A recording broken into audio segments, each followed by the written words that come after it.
गुरुजी में जिसमें बात करते हैं कंप्लीटली सिविल इंजीनियर्स के बारे में। दोस्तों आज बहुत ही इंपॉर्टेंट टॉपिक आप लोगों की डिमांड पर लेकर आया हूं, जिसमें मैं एक ड्राइंग को रीड आउट करना और साथ में column centre line layout plan में हम क्या क्या डाटा एक्सट्रैक्ट करते हैं जब हम बिल्डिंग का एस्टिमेशन निकालते हैं एज पर कंस्ट्रक्शन प्रोजेक्ट और कंस्ट्रक्शन प्लानिंग जब हम करते हैं तो कौन कौन से स्टेप से गुजरना पड़ता है और ड्राइंग को रीड आउट कैसे करते हैं वो कंप्लीटली जानेंगे इस वीडियो में। तो वीडियो को जल्दी से लाइक जरूर करना है आपको, क्योंकि आपके लाइक की वजह से ही आगे मैं वीडियो आपके पसंदीदा टॉपिक के आधार पर मैं वीडियो को लेकर आता हूं। साथ में चैनल को सब्सक्राइब कीजिए और बेल आइकन को प्रेस कीजिए, जिससे आप सिविल इंजीनियरिंग से रिलेटेड सभी तरह की नोटिफिकेशन आप लोगों तक पहुंच पाए। तो दोस्तों आज के टॉपिक में हम बात करेंगे कि कॉलम सेंटर लाइन प्लान, ये जो लिखा है कॉलम सेंटर लाइन प्लान, कुछ इस तरह से हमें प्लान मिलता है। प्लान मतलब कि टॉप व्यू, जब हम बिल्डिंग को ऊपर से टॉप से देखेंगे दैट इज कॉल्ड प्लान, और वो क्या होगा हमारा टॉप व्यू होगा।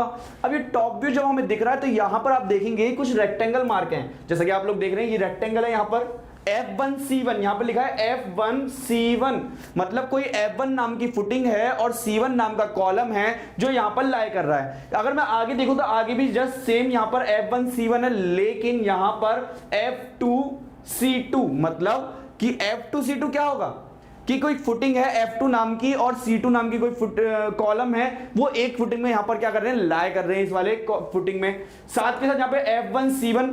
दोस्तों एक चीज और मैं यहां पर बताना चाहूंगा आप लोगों को, जितने भी लोग ये वीडियो देख रहे हैं उन्हें मैं वीडियो के लास्ट तक बने रहिए, क्योंकि लास्ट में आप लोगों को बताऊंगा कि ये ड्राइंग आपको कहां से मिल सकती है। आप इस ड्राइंग को डाउनलोड भी कर सकते हैं इजीली, लेकिन कहां मिलेगी वो वीडियो के लास्ट में आप लोगों को इजीली बताऊंगा, उससे पहले समझना बेहद जरूरी है हमारा। साथ में F2C2, अगेन F2C2 आगे यहां भी F3C3।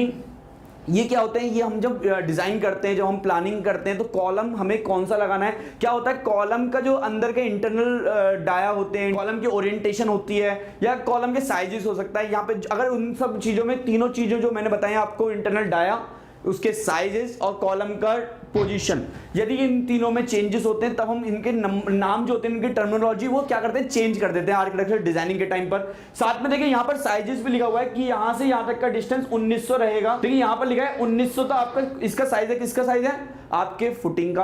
आपको 75 और 75 mm आपको क्या करना है, आगे एक्स्ट्रा करना है। देखिए दोस्तों मैंने जो एस्टिमेशन पढ़ाता हूं वहां पे जो केस लिया है वो 100 mm का लिया, लेकिन आपके क्लाइंट ने यहां पर आपको अटका दिया कि आपको 75 mm ही चारों तरफ से एक्स्ट्रा करना है, आपको 100 mm एक्स्ट्रा नहीं मिलेगा, तो आपको यहां पे 75 mm करना पड़ेगा। यदि क्लाइंट यहां पर 150 mm, 200 mm, 350 mm, 400 mm देता तो हम वो यहां पर केस अडॉप्ट करते, लेकिन यहां पर 75 mm से ज्यादा हमें परमिशन नहीं मिल रही है, तो हमें इतने में ही क्या करना पड़ेगा, काम करना पड़ेगा। जैसा कि ये फुटिंग है, यहां पे फुटिंग का साइज लिखा है 1900 बाय 1900, ये साइज है फुटिंग का। इसमें हमको 75 mm देखिए इस तरफ और 75 mm इस तरफ, दोनों को क्या कर देना है, ऐड कर देना है। सेम यहां पर भी क्या करना है, 75 mm और 75 mm क्या कर देना है, ऐड कर देना है। अब देखिए 1900 75 कितना हो गया यहां पर, ये 2050, और ये भी साइज कितना होगा 2050, तो 2050 की क्या है, फुटिंग है हमारी F3C3 वाली। आगे और भी जानेंगे केस में, जैसे कि मैं यहाँ पे आगे ले चलता हूँ आप लोगों को। इस तरह से कंप्लीट इस ड्राइंग में दिए हुए हमको डाटा। साथ में F1 का साइज यहाँ पे दिया है हमको 1400 बाय 1400 का फुटिंग है हमारा F1। F2 का साइज है यहाँ पर 1600 बाय 1600 का साइज है F2 का। देखिए दोस्तों यहाँ पर हम लिख लेते हैं। अब देखिए दोस्तों यहाँ पर F1 फुटिंग का हमें साइज दिया हुआ है 1400 बाय 1400, तो यहां पर मैं F1 फुटिंग लिखकर 1400, देखिए 1400 में 150 क्या कर देंगे ऐड, 150 क्यों, 75 mm इधर से एक्स्ट्रा करना है, 75 इधर से एक्स्ट्रा करना है, क्यों, क्योंकि हमें फुटिंग का साइज दिया गया 1400 बाय 1400, लेकिन एक्सकवेशन का साइज तो ऑब्वियसली हमको बड़ा करना पड़ेगा। क्यों, क्योंकि जब फुटिंग को कास्ट करते हैं तो फुटिंग में क्या आता है, शटरिंग आता है, शटरिंग को भी लगाना है तो जगह हमें एक्स्ट्रा चाहिए। साथ के साथ अगर हम फुटिंग को अपने सॉइल के साथ कनेक्ट करेंगे तो वाटर सीमेंट रेशियो बिगड़ने के चांसेस है हमारे यहाँ पर। तो 1400 में 150 mm, मतलब 75 प्लस 75 कितना हो जाएगा हमारे यहाँ पे, ये 1550, दैट इज 1550 क्रॉस 1550, यहाँ पे हमारा F1 फुटिंग का साइज आ गया। अब बात करेंगे F2 फुटिंग का, तो यहाँ पे 1600 और 75 तो कितना हो गया यहाँ पे, ये 1750 क्रॉस 1750 हमारा साइज हो गया F2 फुटिंग का। एक फुटिंग और दी गई है F3 फुटिंग। F3 फुटिंग का आप साइज देखेंगे यहाँ पर कि F3 फुटिंग का साइज कितना दिया हुआ है, तो इसके लिए मैं यहाँ पर थोड़ा सा ऊपर लेके जाता हूँ आप लोगों को। तो यहाँ पे साइज दिया 1900 बाय 1900, यहाँ पे साइज दिया हुआ है हमको, तो इस वाले साइज को हम क्या करेंगे, इसमें यूज करेंगे। तो ये हो गया 2050 क्रॉस 2050। तो ये तीनों फुटिंग के हमारे पास यहां पर साइज निकल के आ गए। इस डाटा से डाटा मतलब ड्राइंग जब भी आपको मिलेगी, आपका सबसे पहले काम होगा फुटिंग का साइज जो आपको दिया गया है, लेंथ और विड्थ, उनसे आपको एक्सकवेशन का साइज निकालना है। यदि ये 75 mm नहीं दिया होता तो आप जो ऑन एन एवरेज हम लेके चलते हैं हर एक प्लान में, वो 100 mm चारों तरफ से एक्स्ट्रा लेते हैं, वो आप केस यहां पर फॉलो कर सकते थे इधर, कि इधर भी आपको 100 mm निकालना है, इधर भी आपको 100 mm फाइंड आउट निकालना है एक्स्ट्रा, तो हम यहां पर उस केस से निकाल पाते। लेकिन यहां पर दिया हुआ था, क्लाइंट ने हमें पहले ही अप्रूवल दे दी कि 75 से ज्यादा आप नहीं करोगे, ना ही कम करोगे, तो आपको वही चीज यहां पर फॉलो करनी पड़ेगी। दोस्तों आगे देखते हैं यहां पर कि हमें और भी ड्राइंग में क्या दिया हुआ है। इसके बाद देन अब चलते हैं नेक्स्ट ड्राइंग पे। यहां पर तो ड्राइंग का इसका यहां से प्लान और एलिवेशन समझ में यहां पे आएगा हमको। सेक्शन यहां पर कंप्लीट डिटेल किसका, फुटिंग का। आप लोग देखेंगे एक फुटिंग प्लान है, यहां पर फुटिंग प्लान नाम रख दिया इसका, और साथ में यहां पर आप लोग देखेंगे यहां से यहां तक की जो दूरी है ये हमारा फुटिंग है, और जो बाहर वाला स्पेस है ये क्या है, हमारा एक्सकवेशन का स्पेस है, जो कि हमें 75 mm क्या करना है, एक्स्ट्रा करना है। यहां पर भी हमें डिटेल में दिया गया है। इसके बीच में देख रहे हैं ये कॉलम है, और यहां पर ये जो एक्स्ट्रा पार्ट है, ये जो ट्रेपेजॉइडल का एक्स्ट्रा पार्ट होता है, ये वाला part, this part is this part, ये जो यहां पर दिया हुआ है हमको, ये पूरा रेक्टेंगल पार्ट, वो कहां है हमारा, यहां पर दिख रहा है। देखिए ऑब्वियसली ये ए जो लिखा है ये क्या है, हमारा सेक्शन है।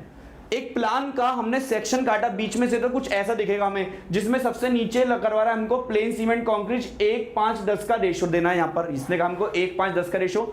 देन फुटिंग का जाली आएगी, फुटिंग मैश यहां पर, जिसमें हमारा नीचे वाला बार भी और ये ऊपर जो बार है यहां पर डिस्ट्रीब्यूशन बार, ये भी दिया गया है। इसके बाद कॉलम का ये इसको वाले पोर्शन को बोलते हैं एलडी, ये वाला जो पोर्शन है ये एलडी, जो कि हम 300 मिनिमम लेते हैं एज पर SP34। SP34 एक आईएस कोड होता है, इसके अकॉर्डिंग स्पेशल प्रोविजनल कोड आते हैं, तो उनके अकॉर्डिंग हम यहाँ पर 300 mm मिनिमम लेके चलते हैं। तो यहाँ भी हमें ड्राइंग में 300 mm वाला कहा गया है। इसको ऐसे समझे जैसे आपकी टांगे हैं, और टांगों को सपोर्ट कौन कर रहा है, खड़े कैसे ऊपर है, आप पैर की वजह से। सेम कॉलम भी खड़ा होगा इस एलडी की वजह से यहाँ पर, तो इसलिए यहाँ पर एलडी देना बेहद ही जरूरी है हमें। साथ के साथ यहाँ पर जो फुटिंग दी गई है ये ट्रेपेजॉइडल फुटिंग है। Trapezoidal footing most economical footing होती है, सबसे ज्यादा प्रोजेक्ट्स में दी जाती है, इसलिए यहाँ भी यही फुटिंग यहाँ पर दी गई है। साथ के साथ आप लोग देखोगे कि यहाँ पर स्पेसिफाई कर दिया इस वाले पॉइंट को, डी, स्मॉल डी। देखिए स्मॉल डी मतलब जो आपका फुटिंग है रेक्टेंगल फुटिंग, फुटिंग में भी रेक्टेंगल पार्ट है, उसका डेप्थ है स्मॉल डी, और पूरे फुटिंग का साइज आपका कैपिटल डी। देखिए एक चीज समझे, यहां से यहां तक का डिस्टेंस ये डिस्टेंस निकालना है, तो क्या करना पड़ेगा, पूरे में से इतना डिडक्ट कर दूं तो इतना निकल जाएगा क्या मेरा। देखिए फिर से समझे क्या बोल रहा हूं मैं, इस पूरे में से यहां से इस वाले पार्ट को मुझे निकालना है, तो क्या करना पड़ेगा, इसको डिडक्ट करना पड़ेगा पूरे में से, तब निकलेगा मेरा ये वाला ट्रेपेजॉइडल पार्ट का। तो जहां भी मुझे ड्राइंग में दिया गया होगा मैं उनको क्या कर दूंगा, डिडक्ट कर दूंगा। यहां पर ऊपर दिया हुआ है, देखिए ये जो डिटेल में टेबल दी गई है, इसको रीड आउट करना सिखाऊंगा, उससे पहले यहीं चलते हैं वापस। अब देखिए यहां पर एकदम ट्राइंगल शेप नहीं है, ऐसा कि ट्राइंगल आ गया और अब मिल गया, यहां पर ऐसा नहीं है। यहां पर क्या किया गया है, ऊपर एक रेक्टेंगल पार्ट, एक फ्लैट सरफेस दी गई है। ये फ्लैट सरफेस इसलिए दी गई है कि कॉलम, जब हम कॉलम का कास्टिंग करेंगे, कास्टिंग से पहले शटरिंग लगाएंगे, वो शटरिंग की जो प्लेट होती है वो इजीली यहां पर हम लगा सकें, इसलिए हम यहां पर प्रोवाइड करते हैं इधर फ्लैट पोर्शन, किसके लिए, ट्रेपेजॉइडल पार्ट के लिए। देखिए ये ट्रेपेजॉइडल पार्ट, यदि मैं इसको दो पार्ट में तोड़ दूं तो यहां पर निकालने का तरीका आपको बताता हूं मैं, कि हम वॉल्यूम ऑफ फुटिंग, इस पूरे पार्ट का वॉल्यूम निकालेंगे। तो देखिए वॉल्यूम ऑफ फुटिंग निकालने के लिए हमें क्या करना पड़ेगा, फिर से समझिएगा, वॉल्यूम ऑफ फुटिंग निकालने के लिए वॉल्यूम ऑफ रेक्टेंगल पार्ट में हमें ऐड करना पड़ेगा वॉल्यूम ऑफ ट्रेपेजॉइडल पार्ट। ये जो ऊपर वाला पार्ट है, इनको दो फॉर्मेट में हम निकालेंगे। डिस्क्रिप्शन में एक वीडियो दी गई है, उस वीडियो में आप जो जाकर देखिए कि उसमें मैंने इस वाले पार्ट का क्या निकाला था, कंप्लीट कंक्रीट निकालना सिखाया था आपको, dy3 × a1 + a2 + √a1 × a2। Last video में सिखाया है मैंने, डिस्क्रिप्शन में लिंक है, जरूर देखिएगा उसको जाकर। साथ के साथ यहां पर आप देखेंगे कि इस टेबल को समझते हैं। देखिए टेबल में यहां पर लिखा है फुटिंग का टाइप F1, F2 और F3। तीन फुटिंग है, F1, F2, F3, अभी प्लान के अंदर दिखाया था मैंने आपको। देन यहां पर 1400 बाय 1400 फुटिंग का साइज, एक्सकवेशन के साइज की बात नहीं कर रहे हैं अभी, हम बात कर रहे हैं फुटिंग के साइज की। एक्सकवेशन का साइज निकालने के लिए यहां पर एज पर ड्राइंग के अनुसार आपको चारों तरफ 75 mm क्या करना पड़ेगा, इंक्रीज करना पड़ेगा। 1400 बाय 1400 का साइज हो जाएगा आपका 1550 बाय 1550, 1600 बाय 1600 का साइज हो जाएगा 1750 बाय 1750, और 1900 का साइज हो जाएगा आपका 2050 बाय 2050। लेकिन यहां पर मुझे फुटिंग के साइजेस यहां पर क्या है, गिवन है। अब समझे स्मॉल डी और कैपिटल डी का खेल। यहां पर स्मॉल डी आपका 230, कैपिटल डी आपका 450। तो यहां पर ये जो हमें 450 दिया हुआ है, 230 दिया हुआ है। तो देखिए यहां पर जब हम बात करते हैं F1 फुटिंग, तो हमें यहां से लेकर यहां ये रेक्टेंगल पार्ट है, ये हमारा ट्रेपेजॉइडल का टॉप है, ये कुछ इस तरह से बन रहा है हमारा पार्ट, यहां पर कुछ ये यहां से ऊपर जा रहा है हमारा कॉलम। अब यदि मैं इसको दूसरा पेन यहाँ पे यूज करके बात करूं तो यहां से लेके यहां तक की दूरी हमारी कैपिटल डी, ये वाली दूरी है स्मॉल डी। और मान लो फॉर एग्जांपल इस वाले पार्ट को, इस वाली दूरी को मैंने मान लिया कि ए है, ये ए है। तो ए निकालने के लिए क्या करना पड़ेगा मुझे, a equals to capital d minus small d. Capital d दिया हुआ है 450 और स्मॉल डी दिया हुआ है 230, तो क्या कर दूंगा मैं, डिडक्ट कर दूंगा, जिससे मेरा ये वाला पोर्शन क्या हो जाएगा, फाइंड आउट हो जाएगा। सेम मुझे F2 में करना है, सेम मुझे F3 में ये वाला पार्ट करना है। F2 में देखेंगे तो 500 हो गया है, टोटल डेप्थ मतलब फुटिंग का डेप्थ कितना हो गया हमारा 500। यहां पर देखेंगे तो 600 हो गया। यही कारण थे, आप जो समझिए, देखिए साइज भी डिफरेंट है, डेप्थ भी डिफरेंट है, मतलब जब हमारा स्ट्रक्चरल डिजाइन इस वाली ड्राइंग को बना रहे होंगे तो वहां पे साइजेस हमें अलग अलग क्यों लगाने पड़े, उसके लोड पर। लोड डिफरेंट हुआ यहाँ पे, कॉलम पर लोड डिफरेंट हुआ हमारे बीम के द्वारा, तो क्या हुआ यहाँ पर हमने फुटिंग के साइज भी क्या कर दिए, चेंज कर दिए। यही कारण था कि यहाँ पर तीनों फुटिंग को अलग अलग नाम देने पड़े, F1 F2 F3। यदि तीनों फुटिंग के साइजेस सेम होते, डेप्थ सेम होती, अंदर के डायमीटर सेम होते, जो कि आपको स्टार्टिंग में 3 कंडीशन बताई थी, तब हम इसको एक ही नाम देते, एक ही फुटिंग बोलते। लेकिन यहाँ पर अलग अलग फुटिंग देने का रीजन केवल इतना ही था। साथ में आगे देखेंगे नंबर ऑफ फुटिंग, देखिए 10 फुटिंग है आपके कौन से, F1, 6 फुटिंग आपके कौन से, F2, और 4 फुटिंग आपके कौन से, F3 फुटिंग आपके यहाँ पर 4 दिए हुए हैं। ये that is number of footing, जो मैं अपने कॉर्पोरेट ट्रेनिंग कोर्स में कराता हूं आप लोगों को। इसी पार्ट का कंप्लीटली एक एक पॉइंट कि फुटिंग का वॉल्यूम कैसे निकालेंगे, साइड क्लीनिंग क्या होता है, एक्सकवेशन के नॉर्म्स क्या होते हैं, सैंड फिलिंग का नॉर्म्स क्या होता है, पीसीसी के नॉर्म्स क्या है, footing concrete, footing shuttering, pedestal column concrete, pedestal column shuttering, back filling, one line brick work for ground beam concrete, ये कंप्लीटली निकाला जाता है। ये तो केवल एक पार्ट है, केवल बैक फिलिंग तक के लिए, मतलब 9 पॉइंट के लिए हम केवल इस पार्ट को हम सॉल्व करते हैं, इस ड्राइंग को सॉल्व करते हैं। साथ में आगे देखेंगे, आगे लिखा हुआ, जब हम बार बेंडिंग शेड्यूल में जाते हैं तो बहुत ज्यादा यूज आता है इस वाले पार्ट का, कि यहां पर दिया हुआ है हमको 10 mm का बार, 150 सेंटर टू सेंटर स्पेसिंग, मतलब फुटिंग के अंदर ये जो आप जाली देख रहे हैं, ये मैश जो देख रहे हैं आप, ये मैश, और नीचे जो दिख रहे हैं ये मेन बार है, ये है नीचे क्या, मेन बार। तो यहां पर लिखा है कि AST1 और AST2, मतलब AST मतलब जो ऐसे वन डायरेक्शन में जा रहा है बार, और AST2 मतलब जो वाई डायरेक्शन में उसके ऊपर लग रहा है बार। तो यहां पर दोनों के साइज क्या है, सेम है, 10 mm 150 centre to centre, same यहां भी, सेम यहां पर 10 mm 150 सेंटर, सेम यहां भी, लेकिन यहां पर 12 mm 150, लेकिन इसका वाई डायरेक्शन भी क्या है, सेम किया हुआ है यहां पर। तो इतना डाटा इस वाले ड्राइंग से मिला मुझे। साथ में यहां पर समझेंगे आप कॉलम, 3 कॉलम थे, C1 C2 C3। अब समझेंगे कि C1 C2 C3 क्यों रखने पड़े, एक कॉलम का नाम भी रख सकते थे ना, लेकिन यहां अलग अलग क्यों किया। देखिए साइज तो सेम है, पहली बात तो हमें समझ में आ गया, साइज क्या है, तीनों कॉलम के सेम है। इसका साइज है 450 बाय 230, 450 बाय 230, 450 बाय 230, मतलब साइजेस क्या है, निकल गए हमारे, सेम निकल गए। लेकिन अब समझेंगे अंदर के डाया, मतलब नाम चेंज होने का रीजन तो होगा। देखिए यहां पर 4 बार लगी हुई है 16 डाया की, कैसे लगी हुई है, 1 बार, 2 बार, 3 और 1 4 बार है 16 mm डाया की। यहां पर 4 बार है आपके 20 mm डाया की, 1 2 3 4, ये चारों बार हैं आपके 20 mm डाया की। इसके बाद यहां पर आगे यहां पे समझेंगे तो 8 बार हैं आपके 20 mm डाया की, यहां पर 8 बार दी गई हैं। ये कारण थे कि इंटरनल डायामीटर, इंटरनल डाया आपके किसके चेंज हुए, स्टील बार्स के। इस कारण से यहां पर C1 C2 और C3 अलग अलग नाम हमें रखने पड़े। तो जब भी हम ड्राइंग को रीड आउट करते हैं ये सब चीजें हमें जरूर पढ़नी चाहिए। साथ के साथ यहाँ पर पॉइंट लिखे हुए, कुछ पॉइंट है वो मैं आपको पढ़ाता हूं कि यहां पर किस तरह के पॉइंट है आपके। सबसे पहला पॉइंट है all dimensions are in millimetre and all levels are in metre, मतलब आपकी सभी डायमेंशन मिलीमीटर में, जैसे 450 लिखा है 450, तो ये क्या है मिलीमीटर में है। लेकिन लेवल, कहीं लेवल दिया हुआ है, लेवल मतलब कि जहां से हमें बिल्डिंग स्टार्ट करनी है, जैसे ये 0 लेवल यहां पर लिखा हुआ है, तो ये क्या है 0 मीटर है ये, तो मतलब जितने भी लेवल होंगे वो मीटर में दिए गए हैं इस ड्राइंग के अंदर। Don't scale the drawing scale नहीं करना है आपको, फॉलो द रिटन डायमेंशन, जो रिटन डायमेंशन आपको वही क्या करना है, फॉलो करना है। मतलब यहां पे बोल दिया आपको 450 बाय 230, तो आपको यही साइज लेना है आपके कॉलम का। Grade of concrete for footing के लिए जो ग्रेड लेना है M25, कॉलम के लिए भी M25, स्लैब बीम के लिए भी M25। एक्चुअल में हम जब भी बिल्डिंग स्ट्रक्चर करते हैं तो RCC के लिए M20 से नीचे का ग्रेड नहीं जाते, फिर हम स्ट्रक्चर डिजाइन करते हैं, जहां पर स्ट्रक्चर डिजाइन से पता चला कि M25 कंक्रीट आपको लगाना होगा। स्ट्रक्चर डिजाइन कहां सीखते हैं हम, ये सब चीजें कहां सीखेंगे, ETAP सॉफ्टवेयर, जो कि कॉर्पोरेट ट्रेनिंग कोर्स और गुरुजी का खजाना कोर्स में पहले से अपलोड किया गया है आपका ETAP पार्ट, जिसमें हम कंप्लीटली यही पार्ट सिखाते हैं कि यहाँ पर 16 mm की बार क्यों लग रही है, यहाँ पे M25 कंक्रीट क्यों है, ये वाला कंप्लीट पार्ट होता है आपके कॉर्पोरेट ट्रेनिंग कोर्स के अंदर। यूज FE 500, आपको यहां पर ग्रेड ऑफ स्टील जो यूज करना है वो Fe 500 का यूज करना है। 500 यहां पर हमारी क्या रहेगी, उसकी टेंसाइल स्ट्रेंथ रहेगी स्टील बार की, तो स्टील बार Fe 500 का होना चाहिए आपका।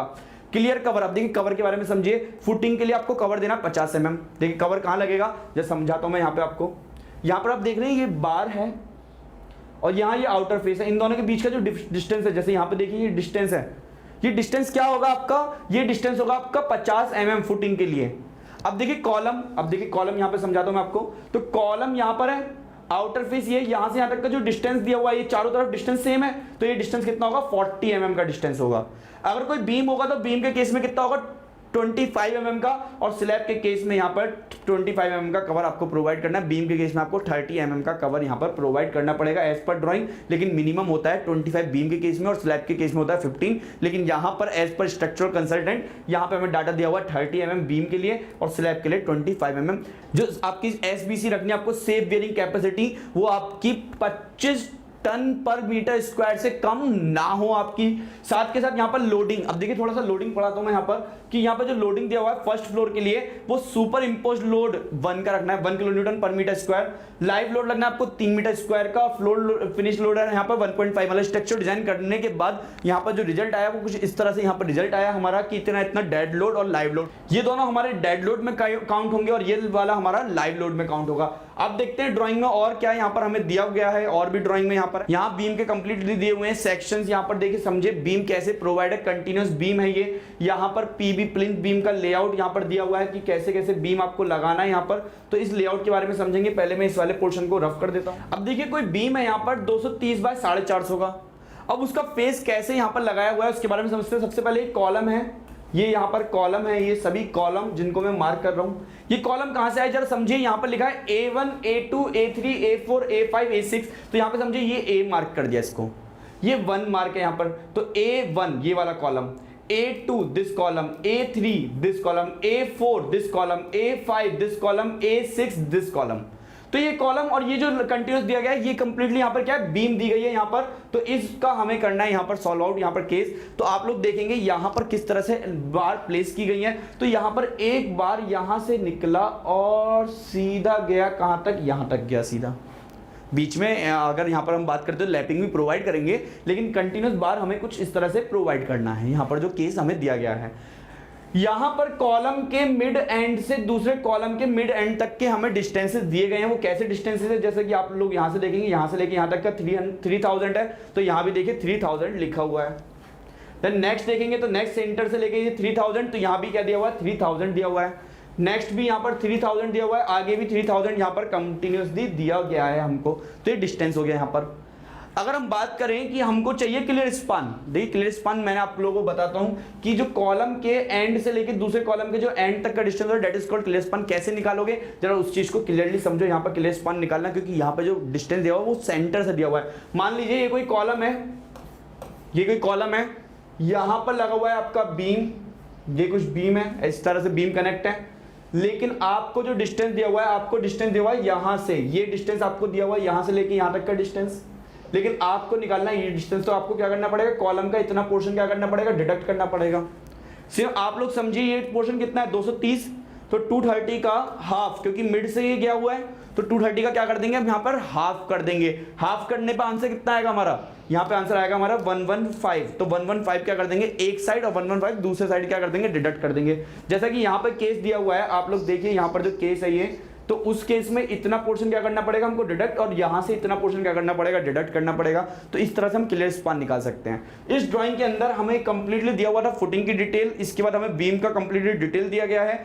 ऐसे ड्राइंग्स कंप्लीटली सॉल्व किए जाते हैं आपके बार बेंडिंग शेड्यूल में। सेंटर लाइन लेआउट ड्राइंग जो कि एस्टिमेशन में मैं कंप्लीट कराता हूं आपको, जो कि कोर्स के अंदर पूरा दिया गया है। ऐसे ही ड्राइंग्स के डिटेल में आप लोग जाकर उसको देखिए, क्योंकि एक दिन का टॉपिक नहीं है, इतने सारे वीडियोस बनाए गए हैं इस वाले टॉपिक्स के ऊपर। साथ साथ में बार बेंडिंग शेड्यूल एडवांस मतलब कि ऐसे फॉर्मेट जो मैं आपको डिटेल में बता रहा था कि इतना इतना पोर्शन है, बस मैं वैल्यू पुट करूं और टोटल कटिंग लेंथ ऑटोमेटिकली निकल गया है। यदि आपको ये सब वैल्यू सीखना है कि कैसे ये सब इंप्लीमेंट किए जाते हैं, उसके बाद एक साइट पर जाकर इंप्लीमेंट कर सकते हैं हम इनको। ये कंप्लीटली कॉर्पोरेट ट्रेनिंग कोर्स और गुरुजी का खजाना कोर्स में इजीली अवेलेबल है। डाउनलोड करो एप्लीकेशन, विजिट करो www.civilguruji.com को और कॉल करो 9111001234 पर। दोस्तों नेक्स्ट वीडियो में और भी डिटेल के साथ आएंगे यहाँ पर और आप लोगों को और भी डिटेल में यहाँ पर बताऊंगा। इसके बाद साथ के साथ कुछ प्रीवियस वीडियोस जो कि यहाँ पर बियरिंग कैपेसिटी जिसमें मैंने फाइंड आउट करवाना सिखाया था आपको, यूनिट कन्वर्जन सिखाया था जिसमें आपको वो कंप्लीटली डिस्क्रिप्शन बॉक्स में दी गई है। डिस्क्रिप्शन बॉक्स को जरूर देखिएगा क्या क्या आपको डिटेल में दिया गया है। साथ के साथ ये ड्राइंग भी आपको डिस्क्रिप्शन बॉक्स में एक लिंक दिया गया है, उस लिंक से आप उस ड्राइंग को डाउनलोड कर सकते हैं। दोस्तों बने रहिए सिविल गुरुजी के साथ। जय हिंद, जय भारत, वंदे मातरम।